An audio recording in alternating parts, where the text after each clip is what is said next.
26 नवंबर 2020 प्रातः लगभग 5 बजे। पंजाब की ठंडी धरती पर धुंध अब भी पसरी हुई थी। क्या गेहूं के खेतों के किनारे खड़े ट्रैक्टरों के इंजन धीरे धीरे गर्म हो रहे थे। गांवों की गलियों से निकलते पहियों की आवाज, दूर गुरुद्वारों से आती अरदास और घरों की चौखटों पर खड़ी आंखों की चिंता उस सुबह को साधारण नहीं रहने दे रही थी। यह केवल यात्रा नहीं थी, यह उस प्रदेश का प्रस्थान था जिसने सदियों से अपनी मिट्टी को श्रम से सींचा था। पंजाब के अनेक जिलों से किसान दल बनाकर निकल रहे थे। उनके साथ राशन था, कंबल थे, दवाइयाँ थीं और सबसे अधिक था अपने भविष्य को लेकर उठता हुआ प्रश्न। खेतों से दिल्ली की दूरी केवल किलोमीटरों में नहीं मापी जा रही थी, वह विश्वास और व्यवस्था के बीच खिंचती रेखा बन चुकी थी। सड़कों पर जैसे जैसे उजाला बढ़ा, वैसे वैसे काफिला लंबा होता गया।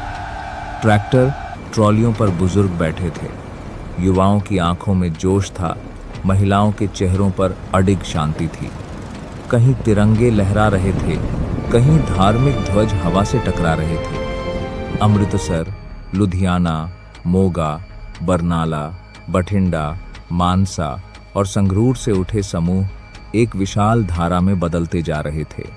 सड़क किनारे खड़े लोग हाथ हिला रहे थे, पानी बांट रहे थे और उस यात्रा को विदा दे रहे थे जो अब पूरे देश की चर्चा बनने वाली थी।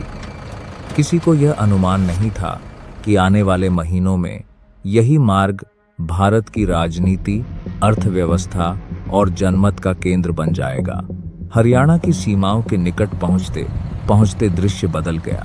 बैरिकेड, लोहे की दीवारें, पुलिस की कतारें और सड़कों पर खड़े सुरक्षा वाहन उस बढ़ते तनाव का संकेत दे रहे थे।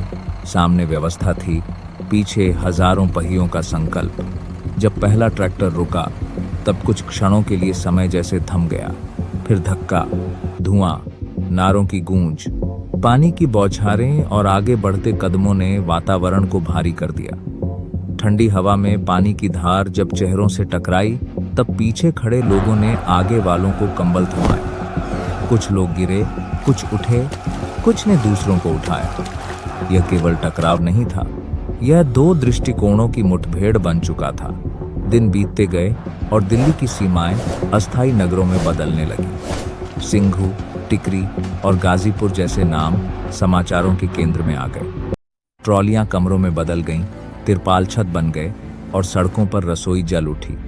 कहीं लंगर बन रहा था, कहीं पुस्तकालय खड़े किए जा रहे थे, कहीं मंच से भाषण चल रहे थे तो कहीं डॉक्टर निशुल्क जांच कर रहे थे।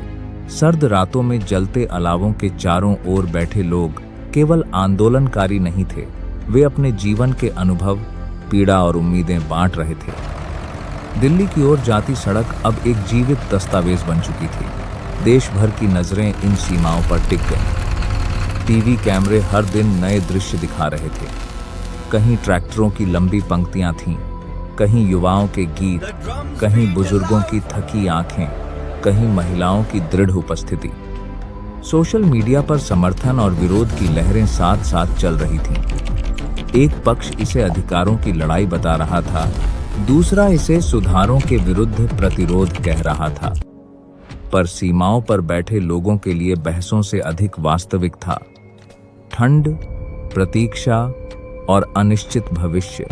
जनवरी 2021 की कठोर सर्दी में कोहरा इतना घना उतरता कि कुछ कदम दूर खड़ा चेहरा भी धुंधला पड़ जाता।